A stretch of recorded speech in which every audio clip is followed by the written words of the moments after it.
Today, I am going to discuss the chapter benchmarking from Total Quality Management. The author of book is Dale H. Besterfield. Firstly, introduction.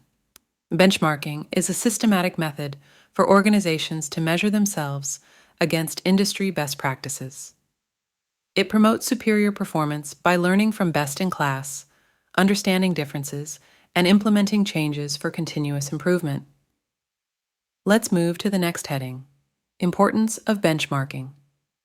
Widely used by organizations like Xerox, AT&T, Ford, etc., and integrated into quality standards, e.g., Chrysler, Ford, GM.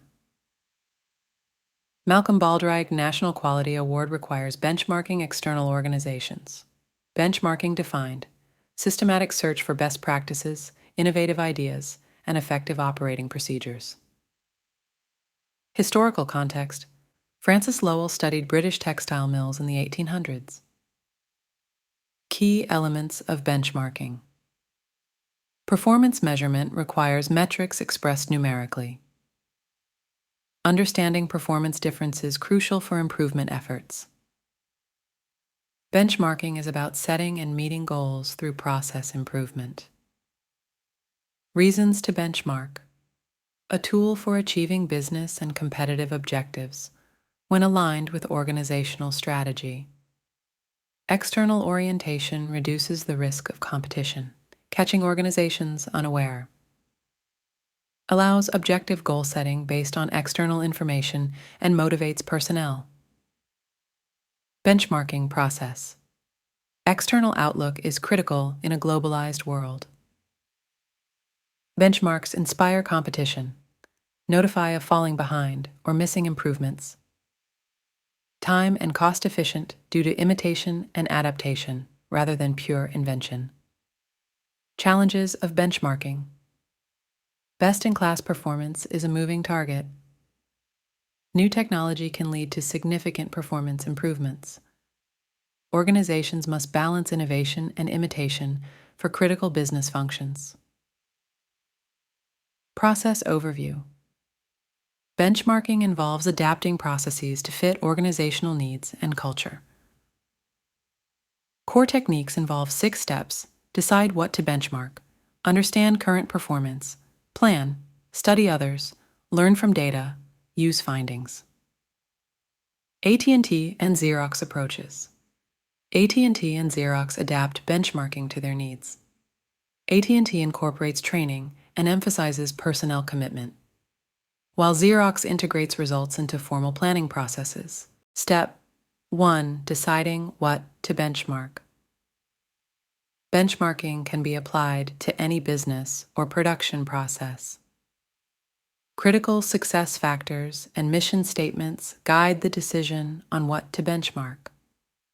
Examples from insurance organizations highlight the impact on vision and critical processes. Questions to decide: high-impact areas. Questions to decide: areas for benchmarking, trouble-causing processes, customer satisfaction contributors, competitive pressures, potential differentiators. Choosing the scope of benchmarking study: narrow and deep versus broad and shallow scope considerations. Scope selection influences the speed and effectiveness of benchmarking studies. Step 2. Understanding current performance. Thoroughly understand and document the current process using techniques like flow diagrams and cause and effect diagrams. Quantify the process, identify metrics, and involve process owners for accurate documentation. Step 3. Planning benchmark. Planning is a learning process. Initial focus on public information to identify suitable partners. Types of benchmarking: internal, competitive, and process. Process benchmarking emphasizes cross-industry innovations. Identifying benchmark partners. Identify best firms based on critical success factors, starting with publicly available information. Sources include trade journals, benchmarking databases, financial reports, government agencies, and business contacts. Shortlisting benchmark partners. Planning results in a short list of potential benchmark partners. The scope and type of benchmarking may require examination of multiple organizations for a comprehensive study. Step 4. Studying others, overview. Benchmarking seeks information on best-in-class processes and their measurable results. Sources include internal data, public domain, original research, site visits, questionnaires, focus groups. Considerations: cost, time, data quality, accuracy. Original research techniques. Questionnaires ensure anonymity, useful for external data, preparation for site visits. Site visits observe processes, face-to-face contact, require proper preparation. Focus groups, panels of benchmarking partners discussing mutual interests. 3 outcomes: negative gap, external better than internal; parity, similar performance; positive gap, internal better. Quantitative analysis and market anal. Step 5. Learning from the data. Benchmarking study involves answering questions about performance gaps.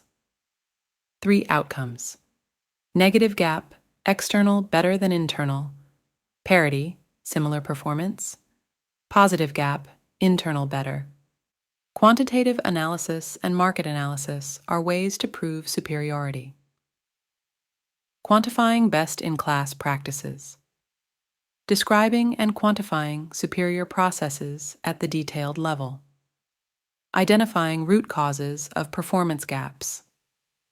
Metrics and objectives must be consistent with the execution of the action plan. Step 6. Using the findings. Communicate findings to process owners and upper management. Gain acceptance, set new goals, and develop action plans based on benchmark findings. Repeat the benchmarking process for continuous improvement. Pitfalls and criticisms. Benchmarking is not a panacea or a substitute for innovation. Effectiveness depends on proper use and focus on processes with improvement opportunities. Continuous improvement tool, not a one-time solution. TQM Exemplary Organization, CDAC case. Case study on the Center for the Development of Advanced Computing, CDAC. CDAC's journey to build Param, India's first supercomputer. Importance of benchmarking in CDAC's success and emergence as a supercomputing power. Conclusion: benchmarking is a powerful tool for continuous improvement. Proper use and focus on improvement opportunities are crucial.